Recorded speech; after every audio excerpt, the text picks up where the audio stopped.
Amém. Irmãos, existe um texto no livro de Lucas, capítulo 12. É possível que em algum momento eu já tenha falado isso aqui, principalmente com os irmãos aqui em Portugal. Capítulo 12, no versículo acho que 32 em diante, que começa dizendo assim, não, eu não vou ler este texto, mas vou citá-lo apenas, que é o texto onde Jesus fala assim, ó, cingidos estejam as vossas candeias, cingidos estejam os vossos lombos e acesas as vossas candeias. Quase que eu troquei, né? Cingido esteja o vosso corpo e acesas as vossas candeias. E depois Jesus dá uma palavra de admoestação que entendemos que se refere aos dias do fim. Ele fala sobre você ser como uma pessoa, né, parafraseando o texto, que é como aquele que fica para abrir a porta quando o Senhor voltar das festas de casamento. Ele fala, ó, bem-aventurado é aquele que quando o Senhor voltar encontre vigilante. Aí ele faz uma citação logo importante, fala, se o pai de família soubesse que hora havia de vir o ladrão, vigiaria para que sua casa não fosse arrombada. Depois o apóstolo Pedro lhe faz uma pergunta, fala, Senhor, o Senhor profere esta parábola a nós ou a todo o povo?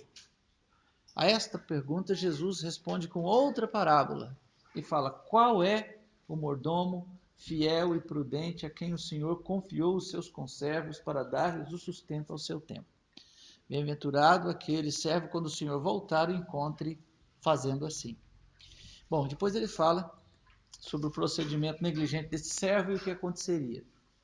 Bom, foi no ano de 2007 que eu estava muito inquieto com respeito à igreja, e não apenas quanto à igreja, mas com respeito ao caminho, aos cumprimentos proféticos à nossa volta, que estavam acontecendo. Eu lembro no Brasil, por exemplo, que a iniquidade começou a se multiplicar de maneira muito maior do que parece em qualquer outro lugar, não sei, né? É o que a gente sentia ali, que o Estado brasileiro começou a financiar as passeatas gays, né, no Brasil, juntando milhões de pessoas em São Paulo e depois se multiplicando, replicando isso pelo Brasil inteiro, uma coisa assustadora para a cultura brasileira até ali, uma coisa assim, absurda. Enfim, parece que os ímpios estavam com mais coragem de pecar do que nunca, né? E isso me assustou bastante e eu fiquei, sabe como você fica angustiado no coração, falando, meu Deus, esse negócio vai ser um rolo compressor sobre todo mundo, sobre toda a gente, né? E eu, obviamente, preocupado com a igreja, porque essa multiplicação da iniquidade, o meu temor seria que ela viesse sobre a igreja também, e aí somando-se aos textos, como de 2 Tessalonicenses, que fala o que estaria acontecendo, a operação do iníquo no mundo, e parecia que as coisas estavam indo mesmo, e eu pensei, o que nós vamos fazer? Parece que não tem jeito de que nós, de alguma maneira, não sejamos afetados por isso. E eu preocupado com os filhos dos irmãos, as famílias, e eu fiquei muito aflito com isso. E foi quando esse texto foi como uma luz ao meu coração, especialmente essa segunda resposta de Jesus a Pedro, que ele fala sobre o mordomo fiel e prudente. Jesus, então, nessa parábola de Lucas 12, a mim parece que ele está demonstrando dois níveis de autoridade. Ele está demonstrando, primeiro, aos pais de famílias, literalmente, aqueles que têm responsabilidade, quer dizer, a autoridade talvez mais clara que Deus estabeleceu na face da terra é a autoridade de pai, dos pais de família, que precisavam vigiar para que o ladrão não viesse, porque o ladrão não avisa a hora que vem, então precisa de estar extremamente vigilantes, portas fechadas, janelas bem fechadas, enfim, né? Um meio de segurança que vai dar tranquilidade à família que está ali. E depois fala sobre outro nível de autoridade que eu acredito que Jesus estabeleceu, que são os mordomos fiéis e que devem, pelo menos, serem fiéis e prudentes, quem o Senhor confiou os conservos para dar sustento. Quem era esse sujeito, esse mordomo. Esse mordomo era servo como os demais, tá? Ele era um servo também junto, só que ele tinha uma responsabilidade específica. Ele tinha a responsabilidade de dar a comida, dar o sustento a seu tempo. Então tinha na fazenda lá todos os trabalhadores, né, cada um no seu serviço, e esse camarada era responsável de pegar a comida, né, onde estava e entregar na hora certa, né? Porque senão de repente o pessoal que estava trabalhando começava a ficar com fome e começava a ficar fraco, né? Começariam a ficar fracos, não iriam produzir devidamente, enfim. Este nível de autoridade, eu acredito que Deus deu àqueles que exercem esse tipo de influência na igreja, sejam pastores, sejam diáconos, sejam aqueles que têm responsabilidade espiritual, quem Deus concedeu graça para isso. E eu me senti enquadrado neste, né? Então, eu entendi que aqueles que exercem autoridade no corpo de Cristo, eles precisam exercer a autoridade de mordomos fiéis e prudentes, que devem estar, o quê? Sabendo a hora, qual é a dieta de Deus para este momento e entregar isso aos irmãos. Então Deus precisa nesse momento desse tipo, creio, de discernimento profético para que os servos, para que a igreja não fique desavisada e não seja pega de surpresa, não é? Porque a cada geração, a cada época vai haver uma demanda. A demanda que aconteceu há 3, 4 séculos atrás não é a mesma. Essa aqui. Nós temos uma demanda diferente nesse momento que nós estamos vivendo e que os princípios de Deus sempre serão os mesmos, eles não mudam. Porém, a depender do momento que se vive, determinado princípio pode estar sendo mais afetado que outros, ou teremos dificuldade mais com uma coisa que outra. Nós precisamos do discernimento para saber o tempero que vamos dar no alimento desta hora, ou a dieta do Espírito Santo de Deus para esta hora. E não termos isso vamos dizer, seria no mínimo lamentável. Então, a isso hoje eu entendo que é o discernimento profético do momento que nós estamos nele. Bom, quando eu estava a olhar para 2 Tessalonicenses, capítulo 2, os irmãos podem abrir aí.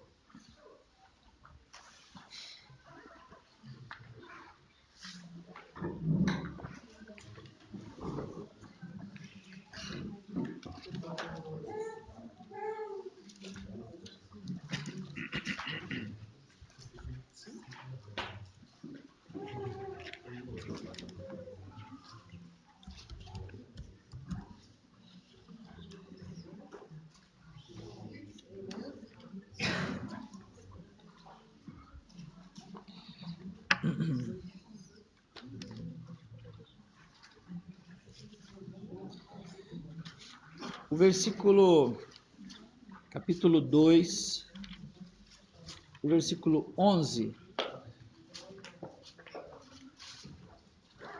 Vamos ver do versículo 9 em diante. O aparecimento do iníquo é segundo a eficácia de Satanás, com todo o poder e sinais e prodígios da mentira, e com todo o engano de injustiça aos que perecem, porque não acolheram o amor da verdade para serem salvos. Acharam aí, gente? Verso 11. É por esse motivo, pois, que Deus lhes manda a operação do erro para darem crédito à mentira, a fim de serem julgados todos quantos não deram crédito à verdade. Antes, pelo contrário, deleitaram-se com a injustiça. Olha, este texto nos dá a entender que a multiplicação da iniquidade ou a operação do erro que está acontecendo no momento, não sei se alguém aqui tem dúvida disso, mas isso para mim me parece muito evidente. Isso que está acontecendo está sob a permissão de Deus, segundo o que está aqui, fala que é Deus que lhes manda a operação do erro. Sob a permissão de Deus. E, obviamente, que fala também como uma espécie de juízo, porque não acolheram a verdade para serem salvos, Deus lhes manda a operação do erro. Então parece que a medida da iniquidade e da tolerância de Deus foi chegando ao fim sobre a humanidade. Então Deus lhes permite isso.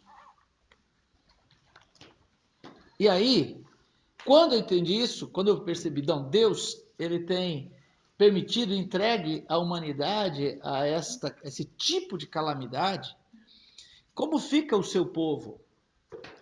Então isso vai nos atingir inevitavelmente. E eu ficava com medo quando eu pensava nisso, porque eu pensava então nos filhos dos irmãos, nas nossas famílias, pensava, isso vai atingir, quer dizer, salve-se quem puder. Deus enviou essas coisas como um rolo compressor sobre a raça humana, nós estamos no meio, a igreja está nesse meio, e aí salve-se quem puder, né? Quem sair menos mutilado do outro lado, amém. Será que é assim que Deus opera? Não creio que é assim. E uma coisa que para mim me foi muito esclarecedor foi me lembrar de Israel no Egito. Porque penso, né, o Israel do Velho Testamento é sempre uma figura para a igreja. Tanto que dentro do Novo Testamento, quando vai se falar sobre diversos assuntos, os apóstolos lançam mão do exemplo de Israel e colocam, 1 Coríntios capítulo 13, quando Paulo vai falar sobre tentação, ele vai citar primeiro o que aconteceu lá no deserto, não é? Que todos foram batizados em Moisés e tudo mais, depois fala sobre, aí admoesta, não façamos como eles fizeram, dessa forma, e fala, olha, não vos sobreveio tentação, que não fosse uma, ele faz uma aplicação na santificação. Quando você vai para 2 Coríntios capítulo 6, final do 6, início do 7, você vai ver uma palavra sobre santificação, os textos todos citação sobre Israel e depois a aplicação. Você vai em Tiago capítulo 4, você vai ver a mesma coisa. Os textos que chamam o povo de Deus à separação, enfim, sempre assim. E quando Israel estava no Egito, estavam prestes a sair, vamos dizer, estavam prestes do êxodo. Naqueles dias, Deus, então, ele prepara a saída do povo de Israel do Egito, e o Egito estava prestes a receber um juízo de Deus, e recebeu. Só que o juízo de Deus era sobre os egípcios, não era sobre Israel. Israel estava dentro do Egito. Só que aquele juízo não era para atingir Israel. E para que Israel não fosse atingido, Moisés deu ao povo instruções sobre cada praga que haveria de vir sobre Israel, especialmente aquelas que iriam afetar a terra, os animais, as pessoas, foi-lhes dada instrução do que deviam fazer.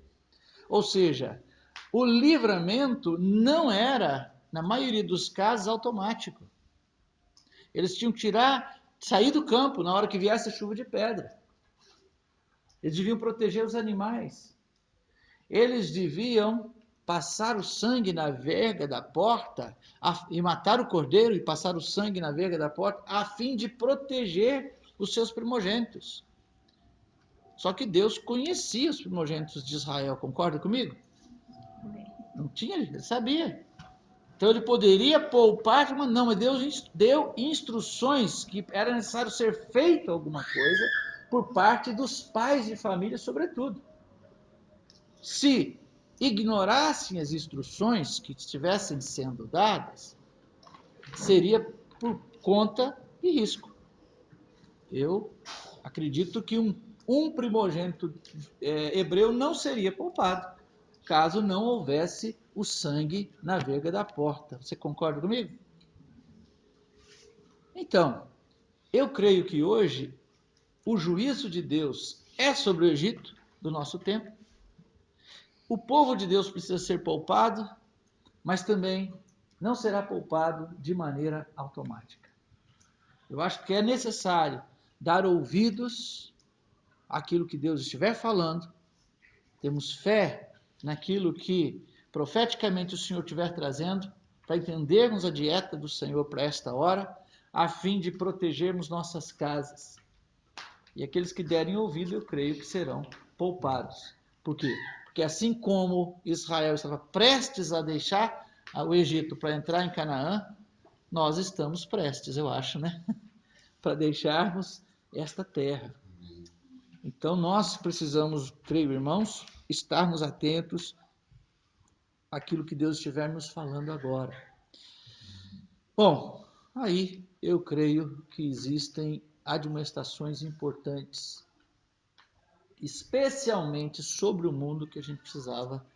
Eu não vou falar disso aqui agora, porque tem outra coisa que para mim é mais importante ainda do que isso, mas eu só vou citar isso aqui, que não é uma novidade, mas eu acredito que a maioria dos irmãos não estão atentos, apesar que eu creio que Deus está nos falando disso pelo menos há 15 anos, sobre a necessidade de consagração, a necessidade de nós fugirmos do mundo, rompermos de maneira corajosa com todas as portas do mundo na nossa vida, na nossa casa, que vem dos mais diversos meios, que vem por meio do entretenimento, principalmente.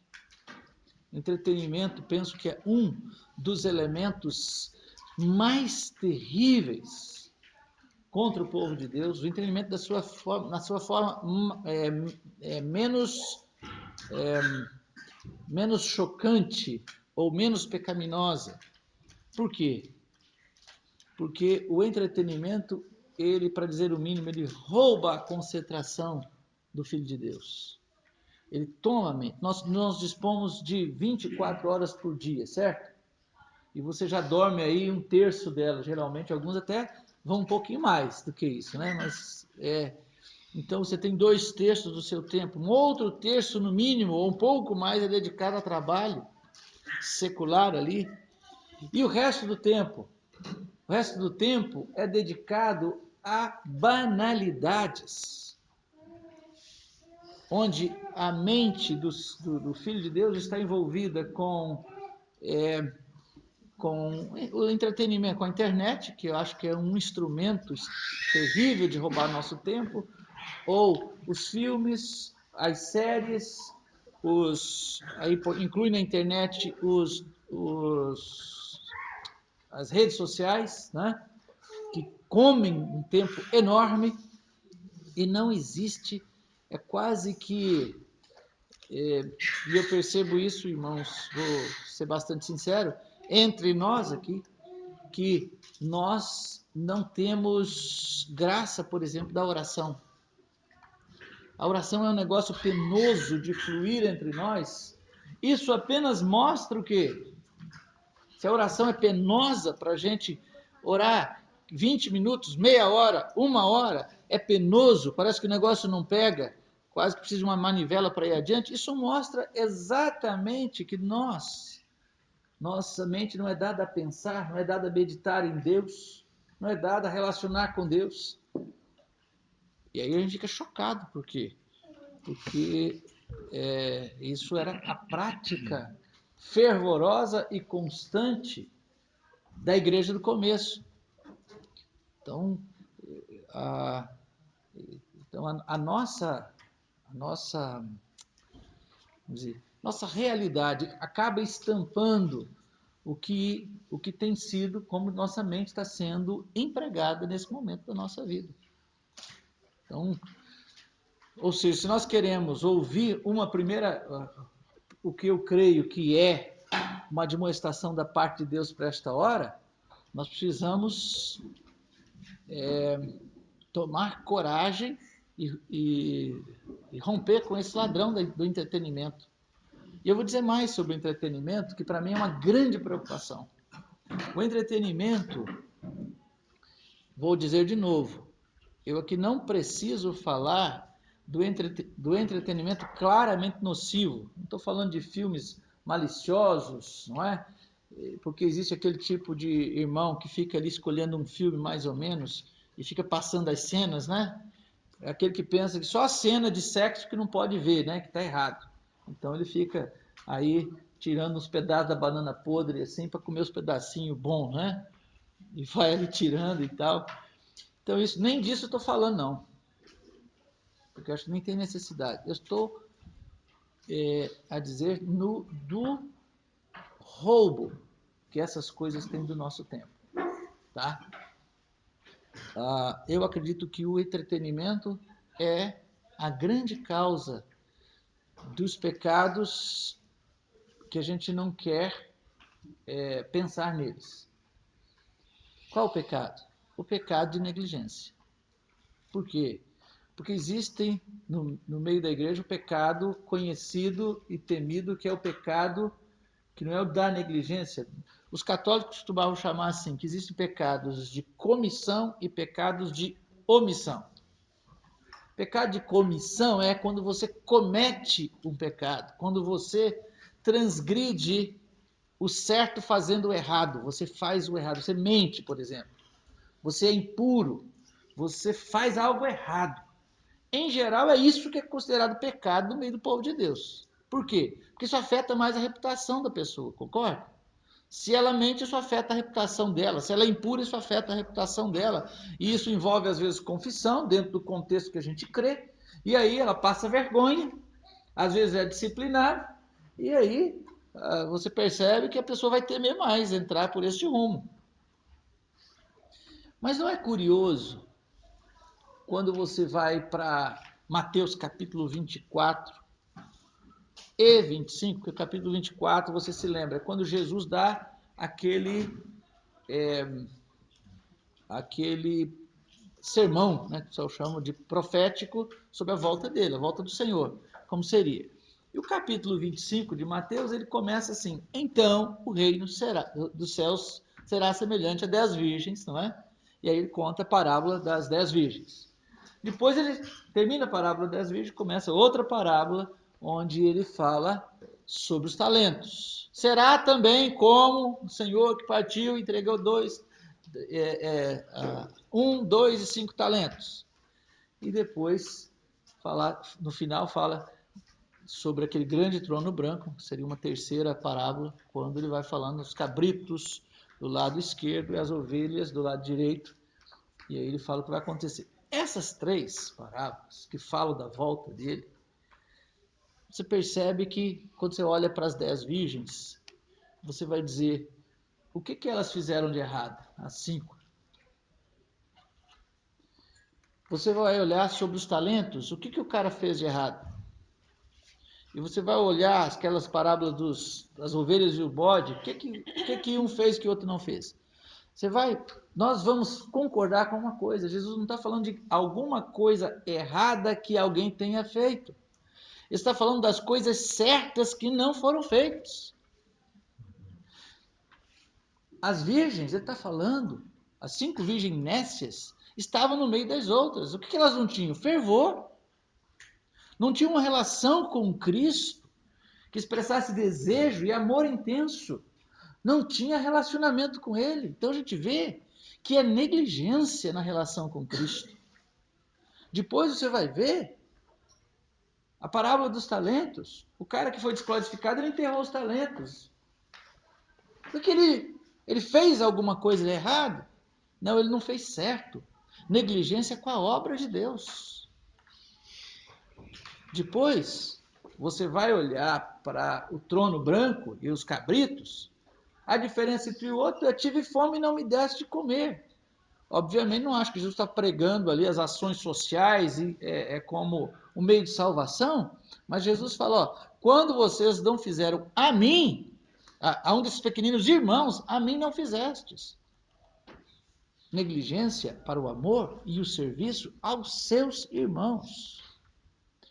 Então, negligência na relação com Cristo, negligência na obra de Deus, na proclamação do Evangelho, na compaixão com o mundo, e negligência aos seus irmãos. Aí você diz, tem meio a conversa para com esse tipo de coisa lá naqueles textos? Ó, tem que fazer uma manobra muito grande teológica para dizer que o sujeito não perdeu a salvação dele lá. Não tem? Porque o sujeito foi desqualificado por causa da sua negligência. E eu vou dizer aí, qualquer coisa na minha e na sua vida que afete a tal ponto de me fazer negligente com aquilo que é mais importante, nós incluímos esses 3 itens aí, nós precisamos temer demais. Precisamos eliminar e eliminar hoje. E nós, se voltarmos ao cristianismo de poucos anos atrás, cristianismo de poucos anos por conta da história, mas de 50 anos atrás, de 60 anos atrás, eu me lembro da frase daquele, não sei nem falar direito o nome dele, Leonard Ravenhill, que ele diz, ele usa essa expressão, porque o entretenimento é o substituto diabólico da alegria. E eu ouvi uma frase deste homem, quando ele pregava, ele disse assim: nós teremos coragem de dizer a um crente que ver um jogo de futebol é pecado? Ele disse: eu lhe digo que eu tenho coragem. Eu tenho coragem de dizer a um crente que ver um jogo de futebol é pecado se ele não teve tempo naquele dia de estar na presença de Deus, de priorizar sua comunhão com Deus. Só que nós estamos, parece que cada dia que passa, ficando fora de moda dizer uma coisa assim. Parece uma medida dura demais. Mas nós precisamos recuperar, creio, irmãos, uma fé que seja sadia. Então, se entendemos que Deus tem orientações para essa hora, vamos perceber o nível de mundo que está na nossa vida e como ela está afetada. Porque vamos nos surpreender com a quantidade de mundo que está tomando conta do nosso coração. Um dos elementos seria o entretenimento, outro elemento, eu digo, seria o trabalho. E a dedicação à sobrevivência. Existe algo ainda sobre entretenimento que eu incluo nessa questão de sobrevivência, que está relacionado com a forma de ocupar o tempo de uma forma geral. O homem, acho que o europeu, o ocidental em geral, né, ele, talvez a cultura americana esteja mais, norte-americana esteja mais, vamos dizer, deteriorada do que talvez a europeia com respeito a trabalho. Mas há um círculo vicioso de trabalho, entretenimento e consumo, onde o ser humano está. Ele não tem tempo para pensar. Não tem tempo para pensar. E existe uma estratégia mesmo de deixar o homem ocupado para que ele não tenha tempo de pensar. Isso não é uma novidade. Tanto que essa questão de entretenimento, há mais ou menos um século atrás, os cristãos daquela época, eles consideravam entretenimento, e não existia, não é, indústria de entretenimento, não existia nada disso, mas o entretenimento já que era comum naqueles dias, ele foi rejeitado pelo povo de Deus. Eu me lembro quando eu me converti, ainda na década de 70, de 1970, mais no final, que o crente não ia nem no cinema, era uma coisa, não é? Sim, era uma coisa de ímpio, não era assim? Só que a coisa foi se tornando tão, banalizou tanto que hoje é a coisa mais, talvez, para muitos crentes é a coisa mais ingênua, talvez, que exista, né? De entretenimento. Mas eles diziam, a definição de entretenimento é uma coisa feita para o homem que não tem Deus. Ele não tem um manancial no seu peito, ele não tem um manancial no seu interior. Então ele precisa de doses diárias de contentamento para prosseguir vivendo. Então, ele precisa de tomar, é como um entorpecente que ele tem que tomar para dar sentido à vida. Porque o homem que é ímpio não pode parar. Porque se ele parar, ele pensa. E se ele pensa, ele chora. Essa é a realidade do homem sem Deus. Só que nós somos uma geração de cristãos que temos que amargar esta realidade. Parece que o povo de Deus viciou-se no mundo e não consegue viver sem ele. Eu estava entre os pastores no retiro da equipe pouco tempo atrás, estávamos falando disso, e eu lembro que um desses pastores estava mencionando sobre o risco de filmes no meio dos irmãos, e um bocado de coisa assim. E eu pensava, enquanto conversávamos, eu disse o seguinte, falei, irmãos, não é triste que tenhamos que discutir esse tipo de coisa hoje? E temos que admitir o seguinte, por que será que se tirarmos o mundo dos nossos irmãos, a vida deles vai ficar chata? Tira-lhes o mundo, as doses de mundo que eles têm que tomar todos os dias, tira-lhes a internet, tira-lhes os filmes, tira o futebol, tira essas coisas todas, e a vida fica chata. Isso apenas mostra o nível de vida interior que nós temos.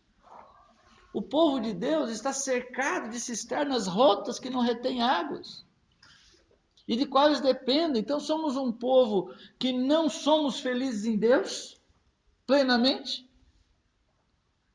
e que vive precisando de migalhas do mundo para poder ter contentamento. Jeremias disse isso, 2 males cometeu o meu povo, a mim me deixaram manancial de águas vivas e cavaram para si cisternas rotas que não retêm as águas. Eu vou dizer, essa geração de cristãos que nós vivemos está prestes a se desviar. Nós somos um povo que hoje mantivemos a forma sem manter a essência. O nível da vida de Deus, no meio do povo de Deus, ele é pequeno. Não vou dizer que é nenhum, mas é pequeno. Nós temos que reconhecer de maneira corajosa esse momento, porque se os pais estão um pouco mais fervorosos, os filhos estão prestes a se desviar, em muitos casos, sem contar aqueles que já não se foram.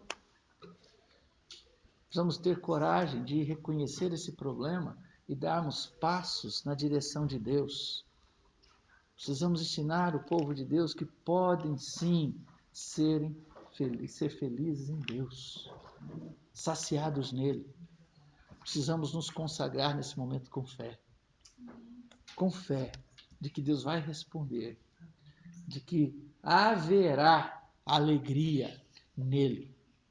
Eu digo, irmãos, se não for assim, eu acho que eu ouvi isso do Ivan Baker há talvez 25 anos atrás, quando eu vi o Ivan Baker a primeira vez, ele falou, ó, final dos tempos vai ser caracterizado por polarização.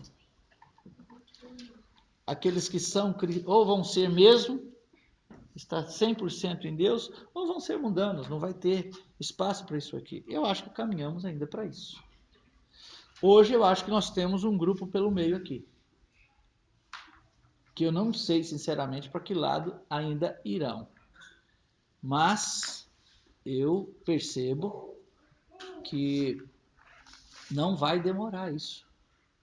Deus está preparando um remanescente nesta terra que vai ser cheio do Espírito Santo.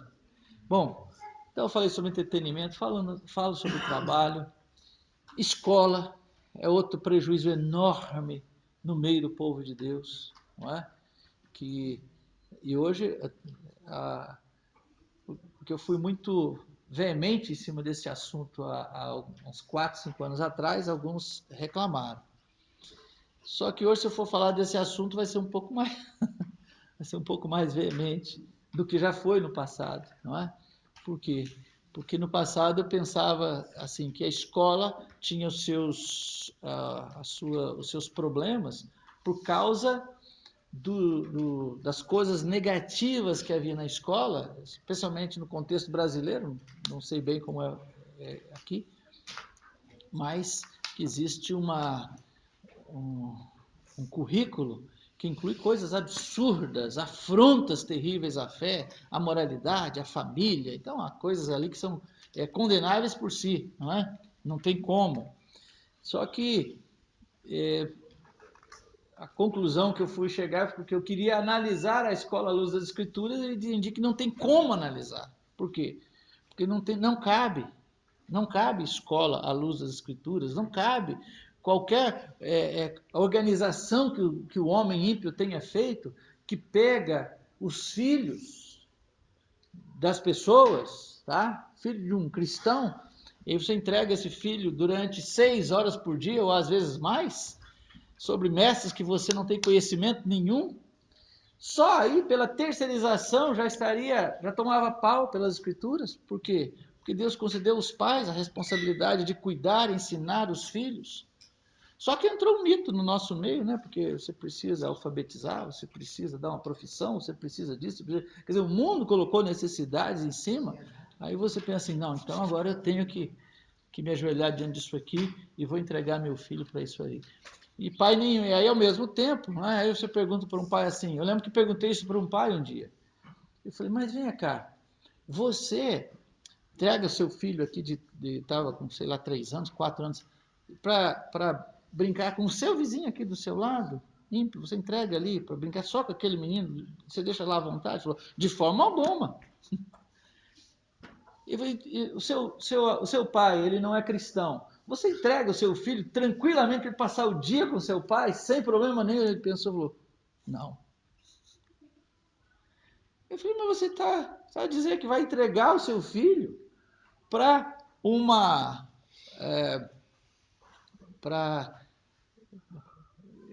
pessoa que você não conhece, completamente desconhecida, e que ele vai ficar cercado, não é de um que você está vendo aqui, mas de 10, de 20, de 30, de 50, às vezes de 200, 300, que você não conhece, mas uma coisa você tem certeza, que desses 300, a maioria são famílias destruídas, estão vendo o que querem na televisão, enfim.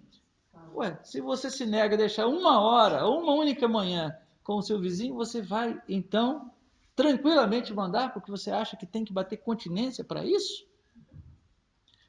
Tal é o nível, irmãos, que eu acho de inversão de valores que existe dentro desse assunto. Então, para mim,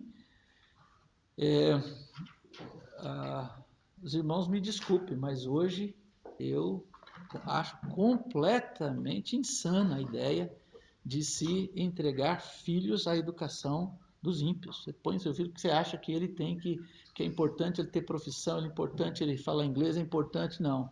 Eu vou dizer a vocês o que é importante à luz das Escrituras. A palavra de Deus disse o seguinte: ama o Senhor teu Deus de todo o teu coração, alma, força, entendimento. E isso você vai inculcar ao teu filho. É isso que você vai inculcar ao teu filho, falando pela manhã, andando pelo caminho, à tarde, ao assentar-te, ao levantar-te, você vai escrever nos portais. Isso Deus ordenou em dias, no meio de um país, no meio de Israel, que a lei era crime, né? Em Israel, o homossexualismo, era crime a feitiçaria e o espiritismo, era crime a prostituição, eram crimes essas coisas, onde não havia televisão e nem havia escola. Não havia mídia de espécie alguma. Naqueles dias, num país onde tinha todas essas leis, era assim que tinha que se fazer com os filhos. Então, irmãos, eu digo a vocês assim, tá? Que você entende que porque logo a pergunta que alguns já me fizeram, então quer dizer que é pecado mandar os filhos para a escola? Eu respondo com o mesmo peso que havia em Israel naqueles dias. Era pecado deixar o gado lá fora na hora da chuva de pedra? Eu não sei a resposta. Eu sei que havia um risco muito grande. Então hoje considero que a escola, como foi, continuar sendo a melhor escola para mim, desobedece o princípio de que são os pais que precisam cuidar dos filhos. Como vai se fazer isso? Deus que oriente, amém? Deus que oriente aos pais e lhes dê a graça, a perseverança e a determinação.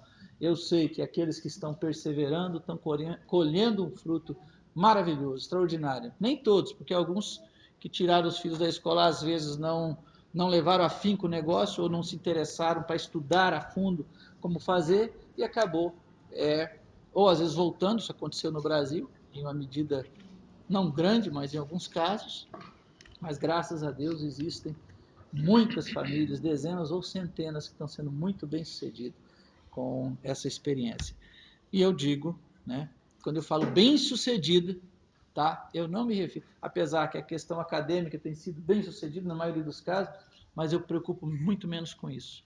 Essas famílias estão sendo bem-sucedidas com filhos que estão amando a Deus, com filhos que estão tendo experiências com Deus e com relação aos pais de uma maneira extraordinária, maravilhosa. Então, eu poderia citar exemplos aqui, né? Não dá tempo.